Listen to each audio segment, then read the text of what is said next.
Un Real Madrid pas forcément convaincant sur l'ensemble de ce huitième de finale retour, mais comme si souvent, comme presque toujours, les Madrilènes ont su faire l'essentiel pour pouvoir se diriger vers le prochain tour, c'est-à-dire les quarts de finale de cette Champions League. Mais attention, parce qu'il faut immédiatement se concentrer sur les prochaines échéances pour le Real Madrid, et là il y en a un de taille, ce sera bien sûr pour le derby madrileño ce week-end. Buenas a todos y a todas, j'espère que vous allez bien, c'est Baki Koné des Madrid. Nous nous retrouvons pour une nouvelle vidéo à propos du Real, comme d'habitude, bien sûr pour parler de cette qualification pour les quarts de finale de la Champions League, mais aussi pour la prochaine échéance, la 29e journée de la Liga, le Real Madrid face à l'Atleti dans un derby madrileño qui s'annoncera bouillant. Et bien sûr, par rapport à cela, Los Chavales, on va évidemment se projeter sur le prochain match du Real Madrid. Vamos! Eh bien, Los Chavales, j'espère que vous allez bien. Toujours un plaisir de vous retrouver donc pour une vidéo à propos du Real Madrid comme d'habitude. On le sait, c'est plutôt une semaine qui se passe plutôt bien pour le moment.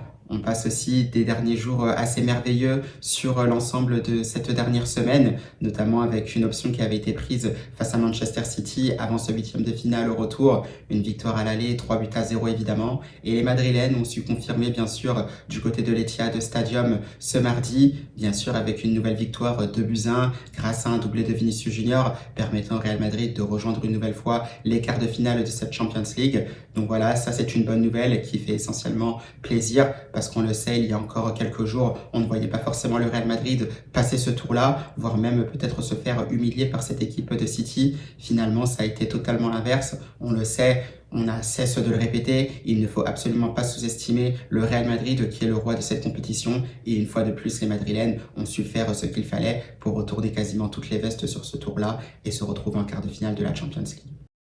Donc on le sait, ça d'un point de vue comptable et d'un point de vue résultat, c'est très bien, c'était évidemment l'essentiel. Maintenant c'est vrai qu'on a vu aussi des choses qui ont un peu déplu sur ce match face à Manchester City, même si c'est vrai qu'on sait que City joue très bien au football, qu'ils sont capables de priver leur adversaire de ballon. C'est un Real Madrid qui a fait évidemment le plus dur, bien sûr avec un Manchester City qui s'est retrouvé à 10 contre 11. Il y a eu aussi cette double sanction avec ce penalty transformé par Vinicius Junior et cette expulsion de Bernardo Silva. On se dit qu'à ce moment-là, c'est un Real Madrid voilà, qui peut se sentir mieux, qui peut quasiment en finir très rapidement avec Manchester City. Non, finalement, voilà, c'est un Real Madrid qui fait preuve de passivité défensive, comme ce qu'on a vu justement depuis le début de la saison, voire même depuis la saison dernière. Et évidemment, tu permets aussi à City de réduire le score. Tu te dis que sur certaines occasions, les Citizens peuvent inverser la tendance. Derrière, tu peux les mettre aussi en confiance. Donc là-dessus, j'étais pas forcément ravi de voir cette gestion des temps faibles par le Real Madrid, surtout quand on s'est retrouvé à 11 contre 10.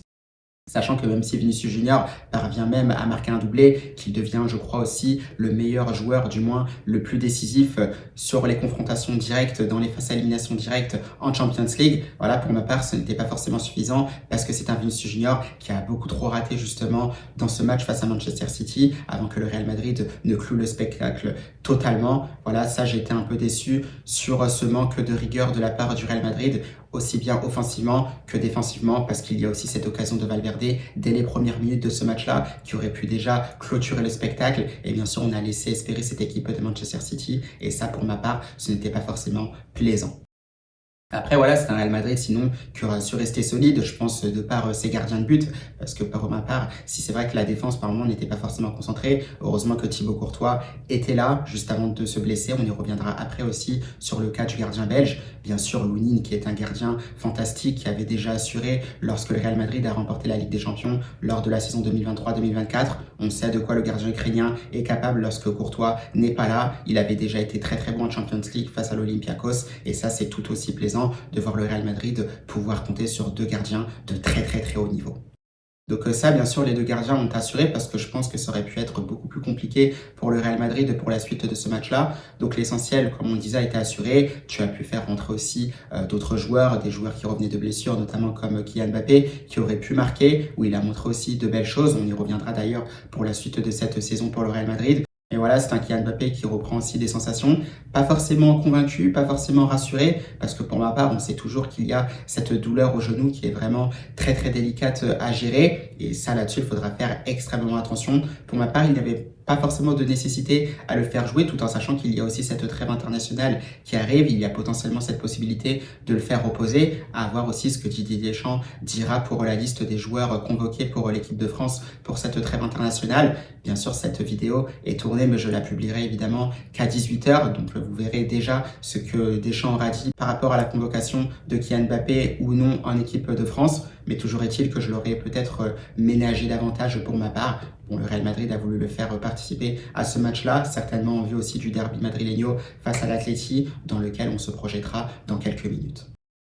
Donc voilà, moi j'ai pas grand chose à dire sur ce match-là. J'aimerais bien quand même insister aussi sur la performance d'Aurélien Tchouaméni qui aura quand même été très intéressant une fois de plus au milieu de terrain en annihilant bien sûr les combinaisons des joueurs de Manchester City dans le dernier tiers du Real Madrid. Derrière ça, il y a cette superbe passe décisive évidemment en fin de match qui est tout aussi magnifique. On voit la vista, on voit la prise d'information qui est prise avant, bien sûr pour mettre ce ballon enroulé dans le dos de la défense de City. Vinicius Junior bien évidemment bien placé qui pourra finir comme il le faut cette fois-ci.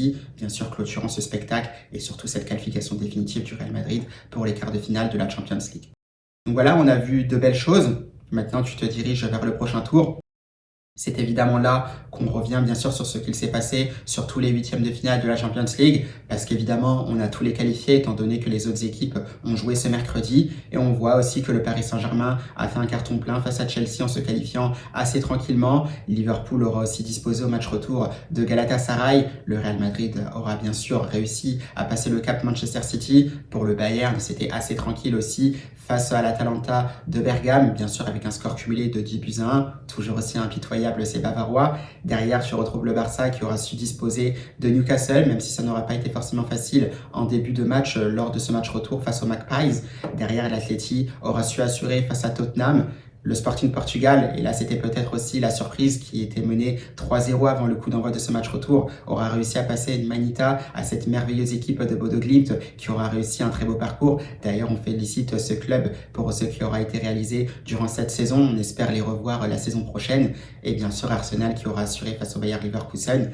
Donc voilà, pas forcément de surprise finalement sur ces huitièmes de finale de la Champions League, si ce n'est que le Real Madrid est parvenu à passer. Là, on voyait peut-être Manchester City passer ce cap madrilène.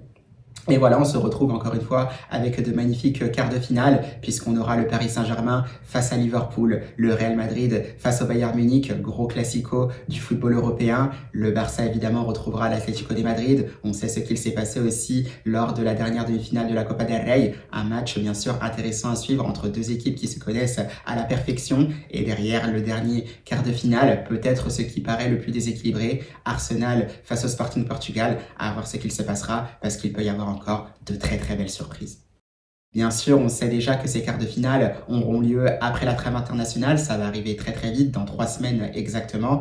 Bien sûr, les matchs allés, les 7 et 8 avril 2026, avant les matchs retour, bien évidemment, les 14 et 15 avril 2026. Donc on se régalera à voir ce qu'il se passera. Pour le Real Madrid, ça peut être vraiment quelque chose d'intéressant face au Bayern Munich, pas forcément favori. Évidemment, on se reprojettera dans quelques semaines par rapport à ce match-là. Mais bien sûr, c'est un Real Madrid qui devra faire preuve de beaucoup plus de cohérence pour passer ce cap bavarois, et on le sait parce qu'il y a des éléments qui vont revenir dans cette équipe, et à voir comment ça sera géré, parce que si c'est géré de la mauvaise manière, je pense que là on pourra se dire que c'est un Real Madrid qui pourrait sortir dès les quarts de finale, et ça bien évidemment on n'espère pas pour la deuxième année consécutive.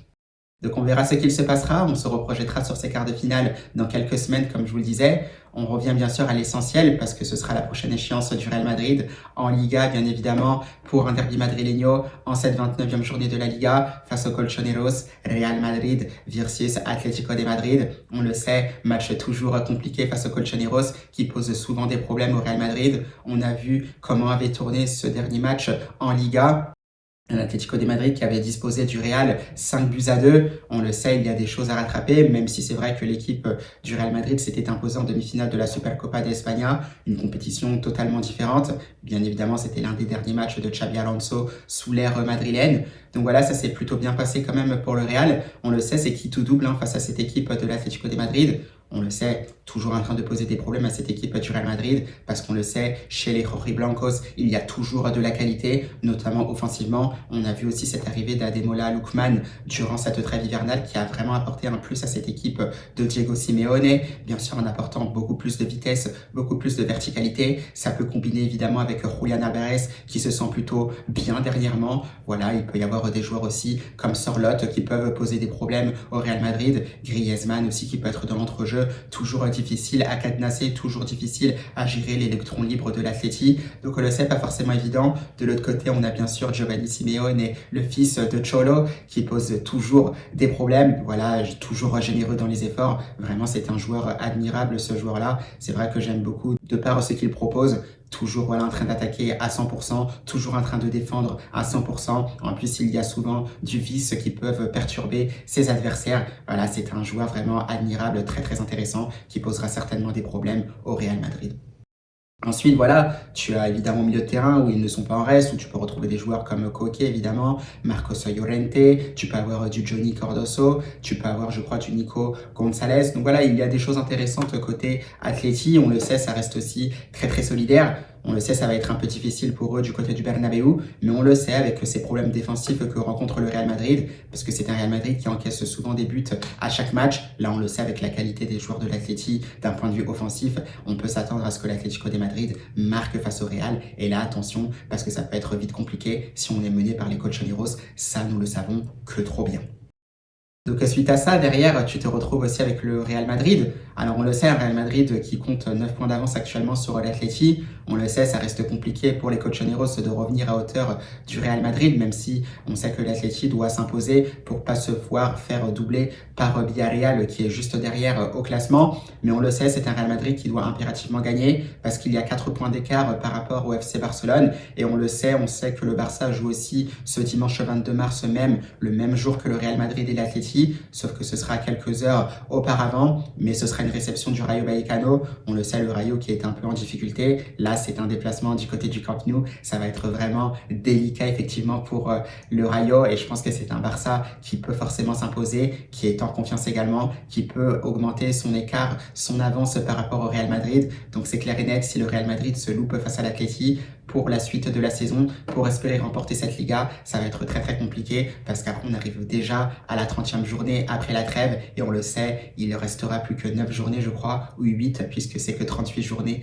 en Liga et là ça peut être très compliqué pour le Real Madrid. Donc attention à cela, ça peut être bien sûr un tournant dans cette saison, ce match face à l'Atlético de Madrid ce dimanche 22 mars à partir de 21h. Donc ça, je pense que c'est parfait pour la présentation de ce match. Maintenant, on le sait, le Real Madrid a plutôt bien fonctionné, a plutôt joué comme il le fallait en l'absence de quelques-unes de ses stars, notamment Kylian Mbappé et Jude Bellingham. Moi, vous le savez, je ne suis pas forcément fan de ces sujets-là, mais toujours est-il que ce sont des sujets qui reviennent souvent parce qu'on a vu une équipe du Real Madrid beaucoup plus équilibrée, des joueurs qui avaient l'impression de savoir quoi faire, les buteurs pouvaient venir de tous les côtés, on a vu Hysén marquer, Rudiger marquer, on a vu Vini marquer, on a vu Federico Valverde marquer également, donc voilà, ça venait vraiment de tous les côtés, beaucoup plus d'organisation, beaucoup plus de clarté comme on disait dans le jeu, beaucoup plus de fluidité, tactiquement c'était un peu plus intéressant, même si c'est vrai que défensivement par moments il y avait des choses à redire, heureusement que Thibaut Courtois était là. Tu vas avoir le retour de Kylian Mbappé qui était déjà présent face à City puisque le Français est entré en jeu, à voir ce qu'il concernera bien sûr son état de santé physique, mais toujours est-il que voilà, c'est un Kylian Mbappé qui marque aussi beaucoup. On sait aussi que par moments on avait tendance à lui faire beaucoup la passe pour que le joueur français puisse marquer, ça c'est vrai, mais toujours est-il qu'on a toujours envie aussi de s'appuyer sur son meilleur buteur, peut-être le meilleur buteur finalement de la saison. C'est vrai que c'est une valeur sûre Kylian Mbappé, on sait qu'il prend aussi beaucoup de place, mais c'est vrai qu'il y a toujours ce quiproquo avec Vinicius Junior, où on sait que par moment Vinicius Junior joue beaucoup à gauche, que Kylian Mbappé vient beaucoup dans cette zone-là. Ça se jouera évidemment sur de la complémentarité, à voir aussi comment les deux peuvent se comprendre, ça on a toujours tendance à le dire, mais si c'est vrai que Kylian Mbappé a tendance par moment à venir sur le côté gauche, ce serait intéressant aussi de voir un Vinicius Junior, pourquoi pas changer, se déplacer peut-être dans l'axe, peut-être se déplacer à droite. On l'a vu, on sait que le Brésilien a la capacité de le faire, on l'a déjà vu face à Manchester City sur cette double confrontation, on l'a vu sur les matchs précédents, par exemple face, je crois, peut-être à Retafe, on l'a vu aussi face au Celta, on l'a vu aussi récemment face à Elche. Le Brésilien est capable de le faire, il a cette capacité à pouvoir s'adapter à la physionomie du jeu, à ce que peut proposer le Real Madrid dans le jeu, à ce que peut proposer ses partenaires dans le jeu. Donc voilà, pour moi, c'est un Vinicius Junior qui a cette possibilité-là. Il doit varier justement ses positions. Si Kylian Mbappé est amené à venir souvent sur ce côté gauche-là, même si c'est vrai que Vinicius Junior, quand il est en 1 contre 1, en provocation sur ce côté gauche-là, il est vraiment d'une efficacité redoutable. Ça, on le voit constamment depuis plusieurs années maintenant. Donc voilà, c'est un des points d'interrogation pour la suite de cette saison pour le Real Madrid. Nul doute que ce ne sera pas forcément évident. Derrière ça, c'est vrai qu'il faudra participer à l'animation défensive pour Kylian Mbappé, parce qu'on l'a vu, ça courait avec Vinicius Junior, avec Brahim Diaz, avec Federico Valverde, Thiago Pitach évidemment, Arda Güler courait aussi. Bien sûr, c'était assez complémentaire avec Tchouaméni pour essayer d'annihiler un maximum les actions offensives de leur adversaire. Donc l'essai, c'est Kylian Mbappé d'emblée, voilà, est un peu moins dans le bloc. Si ça court un peu moins évidemment avec Vinicius Junior, ça peut être très compliqué. Déjà face à l'Atleti, ça le sera davantage aussi face à Bayern Munich. Et là, on pourra espérer voir un Real Madrid sortir dès les quarts de finale de la Champions League. Et ça, on l'espère pas. Donc évidemment, il faudra travailler vraiment là-dessus. Et ça, on le saura évidemment très bien. Kylian Mbappé sera surveillé à la loupe s'il est amené à jouer déjà face à l'Atleti ce week-end et évidemment face au Bayern Munich dans 3 semaines en Champions League. Évidemment, Jude Bellingham reviendra aussi petit à petit, mais c'est vrai que pour l'international des Triumphs, je m'inquiète un peu moins parce qu'on a vu de quoi il était capable lorsqu'il est arrivé au Real Madrid. On sait qu'il n'y avait pas forcément beaucoup de difficultés à bien s'intégrer dans ce collectif madrilène. Le joueur anglais sait faire les efforts, que ce soit offensivement comme défensivement. Le plus important, ça va être pour lui de faire les bons choix au bon moment, notamment sur l'aspect offensif, parce qu'on sait que Jude Bellingham aime beaucoup marquer. Donc je m'inquiète pas beaucoup pour lui lorsqu'il va réintégrer cet effectif du Real Madrid pour faire les efforts, parce qu'on le sait, le joueur anglais n'est pas avare d'efforts, que ce soit défensivement comme offensivement, comme je le disais. Mais bien sûr, ce sera à voir parce qu'il faudra trouver aussi de la complémentarité dans cet équilibre au milieu de terrain pour le Real Madrid, parce que ça me paraît difficile aussi de faire revenir Bellingham pour faire sortir Arda Güler. On sait aussi les informations qui ont circulé, ça ne reste bien sûr que des rumeurs où on pourrait maintenir un Thiago Pitach au milieu de terrain, un Jude Bellingham de par son statut qui pourrait réintégrer ce milieu de terrain-là, et à ce moment-là, ce serait Arda Güler qui ferait les frais, mais pour le coup, ce serait vraiment dommage de sortir le Turc qui se sent bien, qui a l'air d'être aussi en confiance, essentiel aussi dans l'animation du milieu de terrain par la qualité de sa patte gauche pour trouver de super bons ballons qui peuvent mettre en danger les équipes adverses. Bien sûr, sa qualité pour tirer les coups de pied arrêtés, ou ça peut varier aussi avec Trent Alexander-Arnold. Donc bien sûr, à voir ce qu'il fera, à voir ce qu'il en sera concernant son cas. Mais ça, c'est sûr et certain, Arbeloa et le Real Madrid doivent faire les bons choix pour équilibrer cette équipe au maximum. Sinon, c'est tous les titres qui peuvent être perdus. Et ça, je pense qu'on aura déjà un premier élément de réponse face à l'Atleti ce dimanche 22 mars pour la 29e journée de la Liga.